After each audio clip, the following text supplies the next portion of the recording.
Hello friends, તમે બધા મજામાં હશો એવી આશા રાખું છું. હું પણ એકદમ મજામાં છું. પાછા આપણે શોર્ટ વ્લોગમાં આવી ગયા છીએ. આજે મારે તમને એક વાત શેર કરવી હતી ફ્રેન્ડ્સ. એક માં કોને કહેવાય? એક માની કેર શું હોય? હું દર વખતે શ્રાવણ મહિનો કરું છું, સમજણી થઈ ને ત્યારથી. તો આ વખતે પણ મતલબ દર વર્ષના જેમ જ મમ્મીની કેર કેવી. આજે બીજો દિવસ છે શ્રાવણ મહિનાનો. ગઈકાલથી જ્યારથી શ્રાવણ મહિનો ચાલુ થયો ને 10-10 મિનિટે, બેટા આ ખાઈ લે, બેટા ઓલું ખાઈ લે, બેટા ઓલું ખાઈ લે, બેટા આ ખાઈ લે. અરે મમ્મી યાર, ઉપવાસ કર્યો છે, પણ મમ્મીનું હૃદય જ એવું હોય છે એક બાળક માટેનું. ખરેખર ફ્રેન્ડ્સ, ખરેખર મમ્મી જેવી કેર છે ને એ તમને દુનિયામાં કોઈ જ નહીં કરી શકે. અને નસીબદાર વ્યક્તિ હોય છે એના આવી કેર મળતી હોય છે. મમ્મી જેવી પરવા કોઈ જ નહીં કરે એમ. આમ એકટાણા મમ્મી મારું મનપસંદ શાક જ બનાવવાનું આખો મહિનો, એને એવું.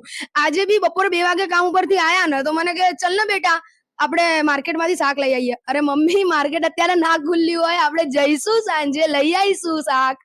ના, મારું મોડું થશે, તારા મોડું થશે એકટાણાનું. અરે કઈ વાંધો નહીં, ભલે શાંતિથી બનાવજે, કઈ જ વાંધો નહીં. એટલે મમ્મીનો પ્રેમ એ પ્રેમ હોય છે ખરેખર. આવો પ્રેમ ક્યાંય ના મળે એમ. અને હું તો પોતાના છે ને આમ મતલબ લકી પર્સન માનું ઇન ધી વર્લ્ડ કે આવો પ્રેમ મને મળી રહ્યો છે એમ. Mummy thank you so much. કઈ ખાતી તો હે નહીં, કેટલી બોલ બોલ કરું છું તો એ ખબર નહીં પડતી. ખાઈશ ખાઈશ ખાઈશ કહી દે બધાને હર હર મહાદેવ. હર હર મહાદેવ. બધા જ સપોર્ટ કરજો, ફોલો કરજો હો બધા જ. Love you mummy. Thank you.